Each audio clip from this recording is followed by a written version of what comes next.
Hello लोगोफोर दिनै नोंसोरनि गेजेराव मोनसे इम्परटेन्ट बयनिबो जिउनि थाखाय इम्परटेन्ट मोनसे भिडिअ लानानै फैदों जायनि गेजेरजों नोंथांमोना जबफोर एप्लाइ खालामब्ला हेफाजाब मोनगोन मानो बे भिडिअआव नोंथांमोना जबनि एग्जाम्सफोराव माबायदि सोंलु फैयो आरो बेसे मार्क्सनि फैयो बेसे सम थायो बेफोर गासिखौबो मिन्थिनानै मोनगोन आरो बे बायदिसिना गासिबो जबनि डिटेल्सखौ आं बे भिडिअनि गेजेरजों होगोन नोंथांमोननो एसएससियानो जा बेंकआनो जा पुलिस रिक्रुटमेन्टनियानो जा स' नोंथांमोना गावनि 4-5 मिनिट समखौ दिहुननानै भिडिअखौ जोबजासिम नायजोब जानो हागौ बे 4 मिनिटआ नोंथांमोनखौ उनाव मदद खालामगोन। स' नोंथांमोना बे पेजखौ नायदो बे पेजाव नोंथांमोना साख्रिनि रिलेटेड गासिबो इनफरमेसन मोननो हागोन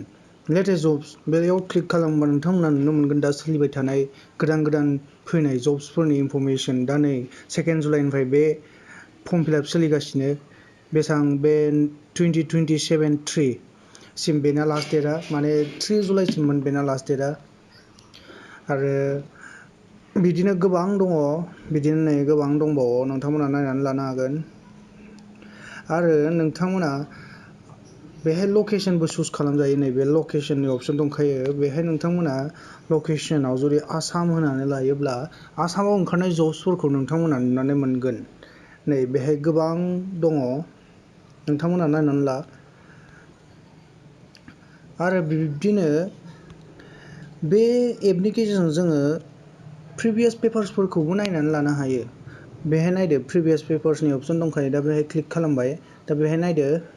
नै UPSC-निबो दङ SBI क्लार्कनिबो दङ RBI एसिस्टेन्टनिबो दङ SSC-निबो दङ SBI PO पेपार्सबो दङ रेलवेनि दङ केनेरा बेंकनि दङ स' बिदिनो गासैबो साख्रिनि प्रिभियास पेपार्सफोरखौ नोंथांमोना बेहाय मोननो हागोन स' बेहाय जुदि जों क्लिक खालामो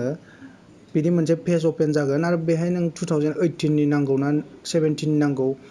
बे क्लिक खालामबानो बे डाउनलड जागोन जोंनिया नै बे क्लिक खालामबाय नै डाउनलडिं फाइल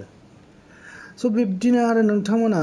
बेहाय टेस्टबो होजायो बेहाय मक टेस्ट होननाय दङ नोंथांमोना टेस्ट होनानै नायनो हायो गावखौनो कि बेसेबां नाम्बार लाखिनो हायो बेहाय नै फ्रि मक टेस्ट बे क्लिक खालामबा नोंथांमोना मोनसे वेबसाइटआव लानानै थांगोन बे वेबसाइटआव नोंथांमोना कुइसन एन्सार मोनगोन आरो टाइमबो होनाय थागोन बेहाय स' बेहाय नोंथांमोना गावखौनो टेस्ट नायनो हायो एन्सारफोरखौ होनानै बेसेबां मार्क्स नोंथांमोना लाखिनो हायो स' बेहाय बे पेजआ अपेन जागोन नै एग्जाम SSC बेहाय क्लिक खालामबानो बे कुइसनाबो नुजागोन दा जोंना नायदो बेंकिंनि ना नै गभर्नमेन्ट एग्जामनि नांगौ बे सब फैजोबो बेहाय नोंथांमोना स्टार्ट फ्रि टेस्टआव क्लिक खालामनानै हो गिबियावनो नोंथांमोना केटेगरि चुज खालामग्रोनांगोन कारेन्ट एफेयार्सनि नांगौना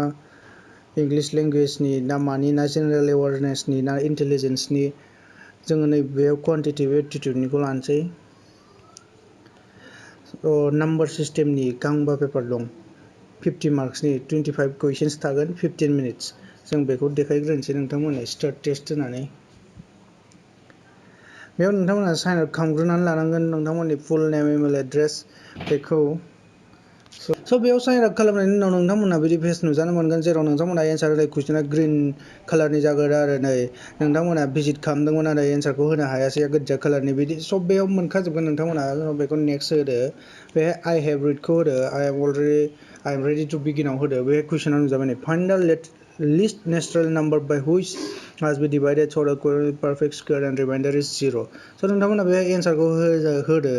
ओमफ्राय 7 नेक्स्टआव होदो स' नोंथांमोना बिदिनो 25 कुइसनखौ होखांनायनि उनाव बेहाय नोंथांमोना बेसेबां मार्क्स मोनखो मा कुइसना जायाखै मा कुइसना जादों बेखौबो नोंथांमोना नुनानै मोनगोन बे एप्स आरो वेबसाइटनि लिंकखौ डिसक्रिपसन बक्सआव होनाय जादों नोंथांमोना बेनिफ्राय डाउनलड खालामनानै लानो हागोन स' दिनैनि भिडिअखौ बेखिनियावनो दोनथ'नाय जाबाय आरो नोंथांमोना बे भिडिअनि गेजेरजों माबा मोनसे हेफाजाब बा मुलाम्फा जानाय मोनदोंब्ला अननानै भिडिअखौ लाइक आरो शेयार खालामनानै हो आरो बेबायदिनो गुबुन आयदानि सायाव आरो इन्टारेस्टिं टपिकनि सायाव आरो इम्परटेन्ट टपिकनि सायाव भिडिअ नायबाय थानोब्ला नोंथांमोना चेनेलखौ साबस्क्राइब खालामनानै ला टिल देन टाटा बाय बाय लोगोफोर